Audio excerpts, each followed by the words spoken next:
Chronological Bible in a Year, day 224. Today, let's just highlight something from the first 3 chapters of today's reading. In chapter 18, we see God call Josiah to the house of a potter.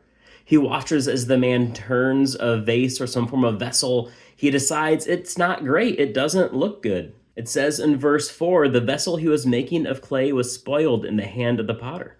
So he remade it into another vessel, and it pleased the potter to make. Essentially, the vessel's not great, recompress the clay, throw it back on the wheel, start again. In the same way, God says, I can do this too. I made you people out of the dust. It wasn't working. I am crushing you, and I will remake you. And that's what we see is going to happen in the Israelite people. But then as we jump to chapter 19, we again see a jar being used as a metaphor.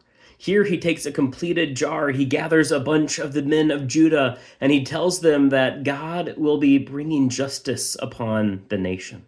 He throws the jar on the ground and he tells them, this is what the Lord of armies says. To the same extent I will break this people and this city, just as one breaks a potter's vessel which cannot again be repaired. But the people were not a fan of this form of prophecy, as you could imagine. Pashur the priest, he was the chief overseer in the house of the Lord. He heard this and he's like, that is not true. He has Jeremiah taken and beaten, put in the stocks in the upper Benjamin gate. And when he is released, Jeremiah's like, you done messed up. He's like, you do not prophesy in the name of the Lord. Rather, the Lord is going to turn your name to mud. So here we see even the people who claim to be speaking on behalf of God are not speaking on God's behalf, but rather they're punishing those who are. We can look at churches all over who disagree on theological issues.